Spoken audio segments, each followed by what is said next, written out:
ब्राह्मणा तेन वेदा च यगा विहिता पुरा। ये विद्वान पुरुष बुद्धिमान व्यक्ति, ब्राह्मण का अर्थ विद्वान पुरुष बुद्धिमान व्यक्ति जो परमात्मा को पहचान चुका है, अच्छी आत्माएं, भक्त आत्माएं, ये सभी ब्राह्मण कहलाते हैं। कहते उस समय प्रारंभ के अंदर अच्छी आत्माएं उसी आधार से साधनाएं करती है। तो यहां स्पष्ट कर दिया है कि मैं तो जानता नहीं, लेकिन उस सच्चिदानंद घन ब्रह्म का 3 अक्षर का मंत्र है, नथिंग एल्स। और अपना बता रहा है मेरा केवल ओम मंत्र है, नथिंग एल्स, और कोई मंत्र नहीं। तो उस ओम तत्सत जो पूर्ण परमात्मा के पाने का जो मंत्र है, साधना है, उसके विषय में कहा कि तत्वदर्शी संत बताएंगे। तो पुण्यात्मा ओम तो इसने क्लियर कर ही रखा है कि ओम तो मेरा मंत्र है, और तत्व ये सत्य सरपुरुष, अक्षर पुरुष और परम अक्षर पुरुष, इन तीनों के 3 मंत्र हैं। सरपुरुष ये ब्रह्म है, इसका मंत्र ओम है। अक्षर पुरुष ये परब्रह्म है, इसका मंत्र ये तत् है, तत् सांकेतिक है यहां पर। और परम अक्षर ब्रह्म, इसका मंत्र सत्य है, तो ये सत्य भी सांकेतिक है। ये तीनों मिलकर के एक जाप बनता है, जिसको 3 विधि से ही, त्रिविधे समर्थ है, 3 ही प्रकार से इसका सिमरण होता है, जो दास बता सकता है। इस पृथ्वी पर, इस ब्रह्मांड में किसी के पास नहीं है। क्योंकि धर्मदास जी को भी परमात्मा ने सब ज्ञान दे करके लास्ट में कहा था, धर्मदास तो लाख तो आई, ये सार शब्द कई बार ना जाई। सार शब्द बार जो पढ़ी, बिचली पीढ़ी हंसनी तेरी। अब प्रथम चरण में कलयुग में परमात्मा स्वयं आए, और लास्ट का जो कलयुग का चरण होगा वो कृतघ्नी प्राणी हो जाएंगे, मांसाहारी होंगे, शराब कबाबी, दुराचारी, स्त्री पुरुष, बुरा हाल हो जाएगा, वो भक्ति के योग नहीं रहेंगे। अब ये बीच की क्रीम है, ये अब बीचली पीढ़ी है। सन 1947 से भारत स्वतंत्र हुआ, और भारतवर्ष विश्व की यूनिवर्सिटी है, आध्यात्मिक यूनिवर्सिटी है विश्व की। और 1947 से पहले कोई शिक्षा भारत में नहीं थी। अब उसके बाद ये शिक्षा का दौर शुरू हुआ।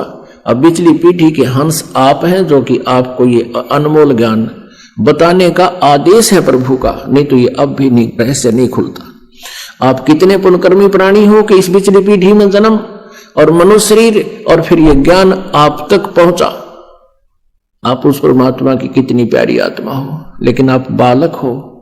बालक अपने हानि और लाभ को जल्दी से जानता नहीं, फिर आप बड़े हो जाते हो, फिर आप औरों को भी ज्ञान देने लग जाते हो।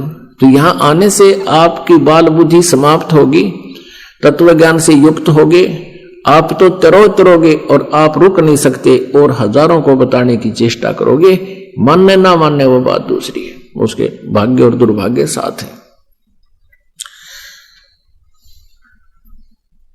धर्मदास तो लाख दुआई, ये सार शब्द की तबार न जाई। कितने दयालु परमात्मा कि ये दुष्ट लोग, ये नकली संत इस मेरे ज्ञान कोरी नामों को याद कर लेंगे और ये नाम देना शुरू कर देंगे। ये अधिकारी नहीं होंगे और काल के जाल में इन प्राणियों को ले जाएंगे। पुण्यात्माओं, अधिकारी बिना कोई भी कार्य सफल नहीं होगा।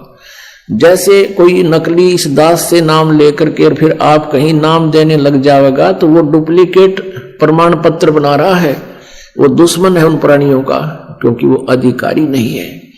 अब जैसे अनधिकारी को ड्राइविंग लाइसेंस से बनवा लो और वो गलत बना रखा है तो दोनों की सजा होगी, बनाने वाले की भी बनवाने वाले की भी। एक छोटी सी बात है। ऐसे ही ये विधान है। परमात्मा स्वयं आए तब अकेले ही नाम दिया करते थे, 64 लाख शेष थे, और अब भी दास के ऊपर मेहर की है। और ये चाहे करोड़ चाहे अरबों आदमी नाम ले लो, नाम मत देना है। ज्ञान अब आजकल मालिक ने दया कर दी, ये आधुनिक तकनीक हमारे पास है। ये सैटेलाइट रिश्म से सारा विश्व बैठकर एक समय में सत्संग सुन लो और नाम दे दे सबको और भक्ति कर लो। 2 अक्षर की बात है। नाम के ऊपर विश्वास होना और भगवान पर विश्वास होना मुश्किल बना दिया इस काल ने। इस लोक वेद को आगे अड़ा रखा है। इस लोक वेद का, इस अज्ञान का, दंत कथाओं का नाश करने के लिए इतना मेहनत प्रयत्न करना पड़ रहा है, इतने प्रमाण देने पड़ रहे हैं। और जिस समय ये अज्ञान हट जाएगा फिर तो 2 अक्षर की बात है, कबीर इज गॉड। और ये मर्यादा रखना और ये मंत्र जाप कर लो। भगवान से डरना, पाप नहीं करना, मोक्ष हो जाएगा। 2 अक्षर की बात है। अब परमात्मा को परमात्मा सिद्ध करना कठिन हो रहा हमारे लिए, लेकिन अब ये कठिन काम बहुत आसान होने वाला है।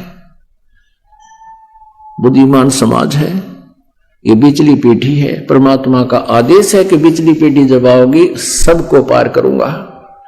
सबको पार करेंगे यदि आप मर्यादा में रहे और इस द्वार को छोड़कर नहीं जाओगे, आप सभी पार होगे। परमात्मा को मालूम है ये काल इनको भक्ति नहीं करने देता, लेकिन फिर भी आपकी तरफ, मान लीजिए आपसे भक्ति साधना घनी नहीं बढ़ पाती है, तो आपको एक न्यारी तड़फ बनती है, हे भगवान आज बंतर ना हुए, हे परमात्मा आज नित्यनियम नहीं हुआ, यानी ऐसी अंदर से रोना आता है। तो परमात्मा की वो भी माल्य की भक्ति है। और परमात्मा परमेश्वर कबीर जी कहते हैं कि एक फार्मूला याद कर लो, द्वार धनी के पड़ा रहे, धक्के धनी के खावे, 100 काल झकझोल ही पर द्वार छोड़ नहीं जावे। और कुछ दिनों के बाद तो आपकी ऐसी स्थिति हो जाएगी जैसे बंदी छोड़ दयाल जी तुम तक हमारी दौड़, और जैसे काग जहाज का अब कहीं सूझ जाए और निठोर। आप इतने ज्ञानवान हो जाओगे कि इस स्थान सतलोक आश्रम और कबीर भगवान और इस दास के अतिरिक्त आपको कहीं ठिकाना नहीं पाओगा जो आपको सुख दे या मोक्ष दे। जैसे पुराने समय में ये समुद्री जहाज चले जाते थे, उनमें कौवे बैठकर चले जाते थे, क्योंकि यात्री खाना खाते थे, वो टूक डाल दिया करते थे, कौवा बैठकर चला जाता था। पहले समय में ये दिशा सूचक यंत्र अच्छी क्वालिटी के नहीं होते थे, फिर भी वो दिशा सूचक यंत्र जो है मैग्नेटिक रॉक से, चुंबकीय चट्टानों से डिस्टर्ब हो जाते थे, और 100-200 किलोमीटर रात को जहाज निकल जाता था। आगे जाकर सुबह वो देखना चाहता था ड्राइवर जहाज का कि हम दिशा ठीक जा रहे हैं या नहीं, तो अपने दिशा सूचक यंत्र को चेक करने का उनका एक तरीका था कि ये ठीक दिशा दे रहा है या नहीं।